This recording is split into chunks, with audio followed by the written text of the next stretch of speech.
Assalamualaikum warahmatullahi wabarakatuh. Nama saya Dion Hadi Widodo. Di sini saya akan menjelaskan materi mengenai akuntansi syariah guna memenuhi nilai UTS saya. Langsung saja yang pertama, materi mengenai KDPP LKS. Apa sih KDPP LKS itu? Jadi KDPP LKS itu merupakan kerangka dasar penyusunan dan penyajian laporan keuangan syariah, yaitu suatu pengaturan akuntansi yang memberikan konsep yang mendasari penyusunan dan penyajian laporan keuangan atas transaksi syariah. KDPP LKS ini pertama kali disahkan oleh Dewan Standar Akuntansi Keuangan Ikatan Akuntan Indonesia atau DSAK IAI pada 27 Juni 2007 yang berlaku hingga saat ini. Kerangka ini berlaku untuk semua jenis transaksi syariah yang dilaporkan entitas syariah maupun konvensional, baik sektor publik maupun sektor swasta. Tujuan dari adanya KDPP LKS ini yaitu untuk digunakan sebagai acuan bagi penyusun standar akuntan keuangan syariah dalam melaksanakan tugasnya membuat standarisasi laporan keuangan syariah. Di KDPP LKS ini terdapat 5 asas yang sangat ditekankan. Yang pertama itu ada persaudaraan atau ukhuwah. Yang kedua itu ada keadilan. Yang ketiga itu ada kemaslahatan. Yang keempat itu ada keseimbangan. Dan yang terakhir ada universalisme atau sumuliyah. Selanjutnya saya akan sedikit mengulas mengenai akad-akad yang terdapat pada akuntansi syariah. Yang pertama itu ada murabohah. Murabohah ini menurut bahasa untuk mengambil keuntungan yang disepakati. Jadi murabohah adalah jual beli barang pada harga asal dengan tambahan keuntungan yang telah disepakati bersama. Murabohah ini dalam istilah fikih yaitu suatu jual beli dengan objek tertentu. Ketika penjual menyatakan biaya perolehan barang dan tingkat keuntungannya itu yang diinginkan harus disepakati antara pihak satunya dan pihak yang lainnya. Murabohah ini merupakan suatu akad yang diperbolehkan secara syar'i serta didukung oleh mayoritas ulama dari kalangan sahabat, tabi'in, serta ulama-ulama dari berbagai mazhab. Landasan hukum akad murabohah ini yaitu terdapat di Al-Quran, surat Al-Baqarah ayat 275, surat An-Nisa ayat 29, dan surat Al-Baqarah ayat 198. Dan juga ada pula di hadis-hadis dari Ibnu Majah dan juga hadis dari Ahmad Al-Bazar At-Tabrani. Dalam akad murabohah ini terdapat rukun yang harus dipenuhi. Yang pertama yaitu adanya pihak-pihak yang melakukan akad, yaitu penjual dan pembeli. Yang kedua ada objek. Jadi suatu akad harus ada objek yang diperjualbelikan dan harga pun harus jelas. Yang ketiga ada akad atau sigot, yaitu suatu ijab kabul antara si penjual dan si penerima. Selanjutnya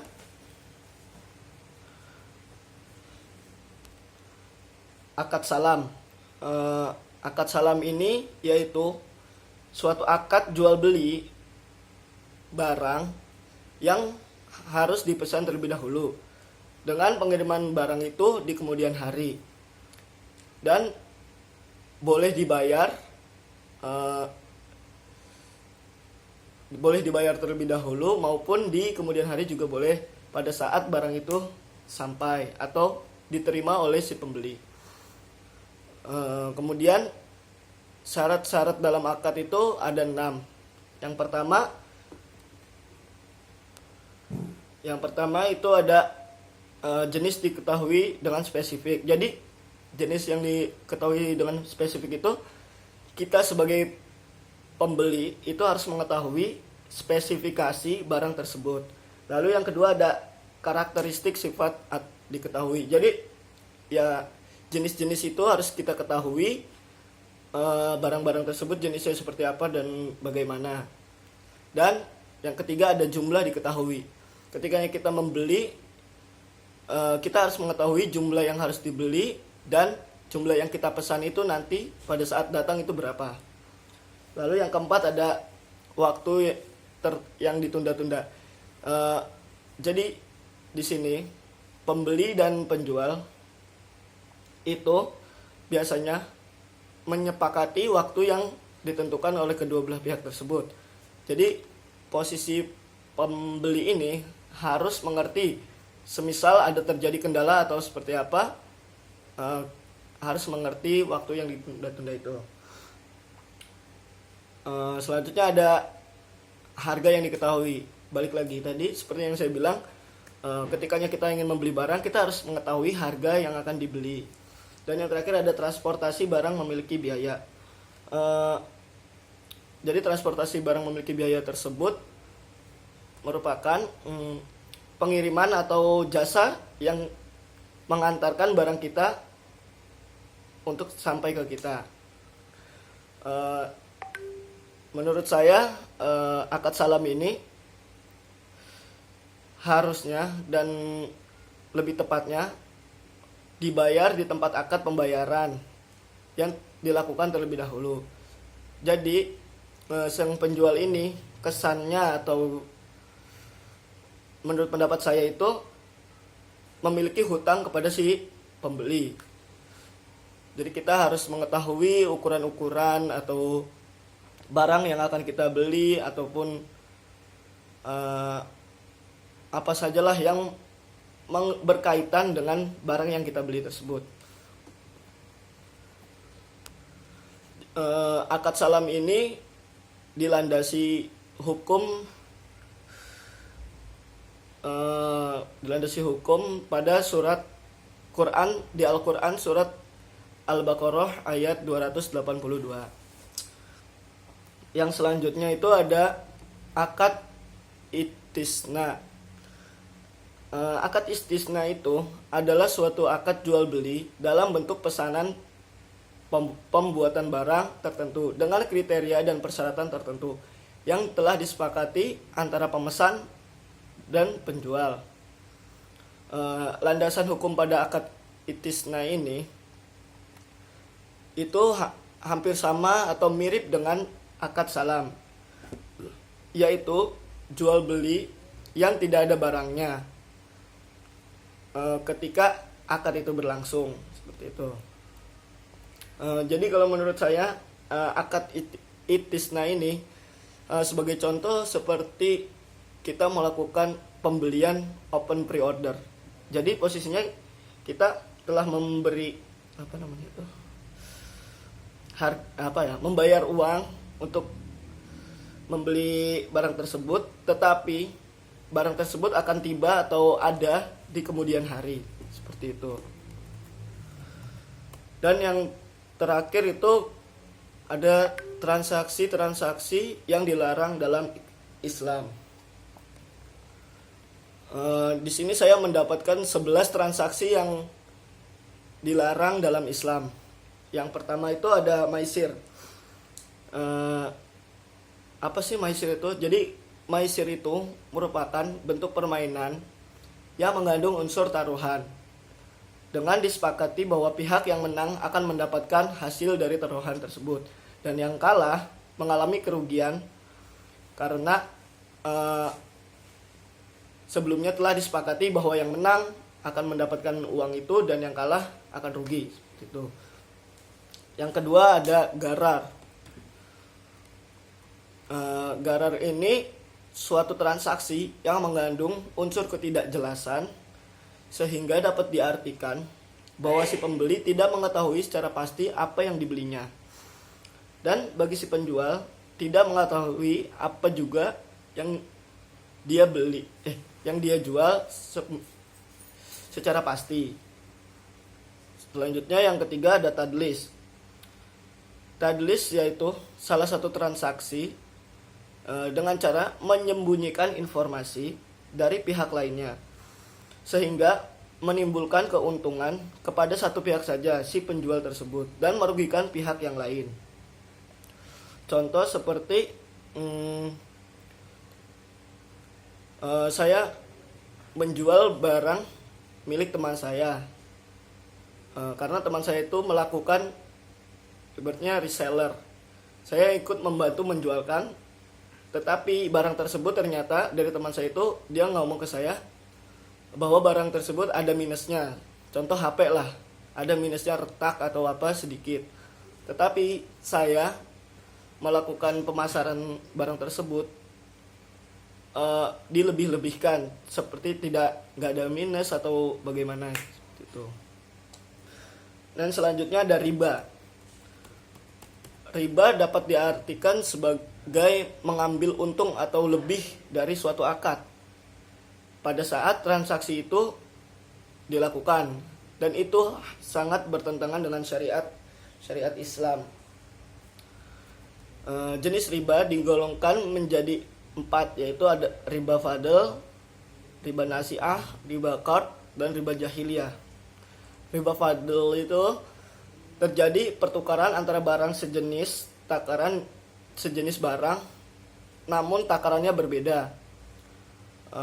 Pertukaran barang itu termasuk dalam jenis barang ribawi, harus dibayar sesuai dengan jumlah timbangannya dan kualitasnya. Emas tukar dengan uang yang memang sepantar atau sebanding dengan harganya yang dijual. Kemudian ada riba nasi'ah, yaitu suatu perubahan atau perbedaan tambahan antara yang diserahkan saat ini dengan yang diserahkan di kemudian. Seperti beras lah hitungannya. Seperti beras, contohnya beras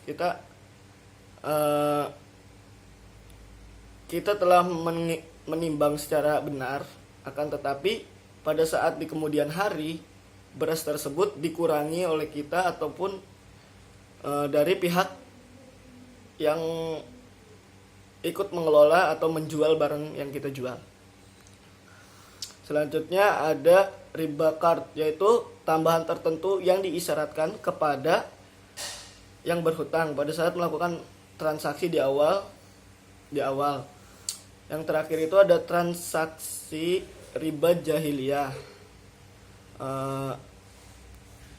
Jadi si penjual dan si pembeli ini tidak dapat membayar sesuai dengan batas yang waktu yang telah ditentukan. Selanjutnya ada gam, adalah peristiwa jual beli di mana si penjual menaikkan harga objek dagangan di atas harga pasar yang tidak diketahui oleh pihak pembeli sebelumnya.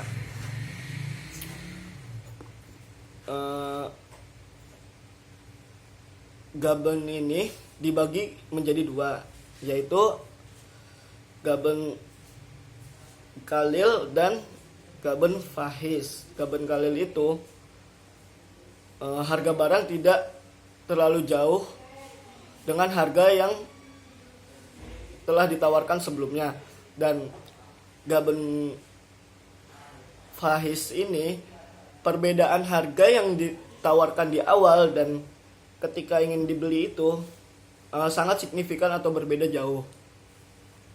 Selanjutnya ada risiwah.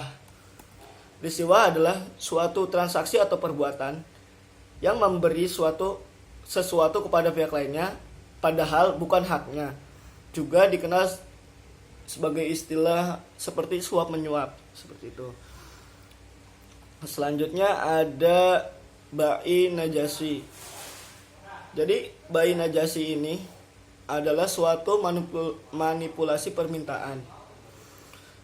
Bertujuannya untuk meningkatkan omset atau penjualan atau menarik minat dari pembeli dengan cara melakukan penawaran atau data palsu seperti itu. Sebagai contoh, pedagang bekerja sama dan berpura-pura menawarkan barang dengannya harga yang tinggi. Tujuannya untuk memperdaya pembeli lainnya agar membeli dengan harga palsu itu atau bahkan lebih tinggi. Gitu. Selanjutnya ada ikhtikar. Ikhtikar itu merupakan suatu transaksi penawaran yang dilakukan untuk mendapatkan keuntungan berlipat-lipat ganda atau yang signifikan dengan cara menjual barang yang langka ditawarkan dengan harga yang selangit. Contohnya pada saat awal COVID-19 kemarin, seperti yang kita tahu, contohnya itu kayak masker. Pada saat awal-awal terjadinya coronavirus itu, masker satu box itu bisa mencapai harga 200. Karena apa? Karena sedang mengalami kelangkaan dari pabrik tersebut atau yang beredar di masyarakat itu sedang berkurang. Jadi penjual tersebut menaikkan harga setinggi-tingginya, tidak memperdulikan orang yang ingin membeli tersebut, baik dari kalangan atas maupun kalangan bawah. Selanjutnya ada bait ad-mutlar. Bait ad-mutlar ini transaksi jual butuh yang dilakukan karena satu pihak dalam kondisi yang sangat membutuhkan, sehingga tidak menutup kemungkinan pihak yang paling kuat atau paling dekat membantu dari pihak penjual tersebut mencari keuntungan lebih, akan tetapi merugikan pihak lainnya. Contohnya, teman saya memberitahu saya ingin menjual HP dan ingin menjatuhkan harganya semisal 300.000. Akan tetapi saya mempromosikan atau menge-share itu bahwa HP tersebut dijual dengan harga 500.000. Nah, si pembeli tidak mengetahui bahwa harga yang sebenarnya itu hanya 300.000, akan tetapi saya menjual 500.000. Nah, itu. Selanjutnya ada ikrah. Jadi ikrah adalah suatu transaksi atau perbuatan yang ditimbulkan dari pemaksaan atau mengerjakan pembuatan yang dituntut untuk memaksa seseorang itu untuk beli.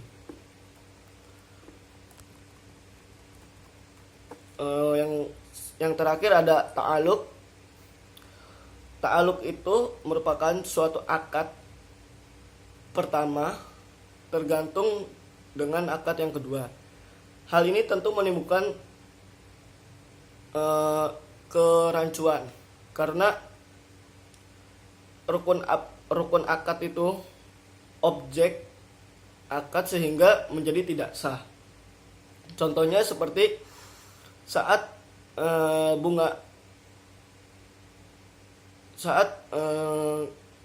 seseorang menjual tanah kepada si pembeli dengan harga yang sekian, wajib dilunasi dalam waktu sebagai contoh 12 bulan dengan syarat si pembeli tersebut membeli barang atau apapun sebagai jaminannya.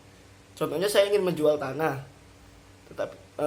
tetapi dengan jaminan orang tersebut juga membeli mobil saya. Ketika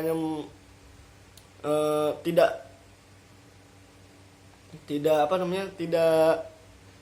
selesai pembayaran dalam waktu tertentu, itu akan menjadi jadi beban untuk pihak si pembeli tersebut. Baik, hanya segitu yang saya dapat jelaskan atau materi yang dapat saya sampaikan. Kurang lebihnya mohon maaf. Wassalamualaikum warahmatullahi wabarakatuh.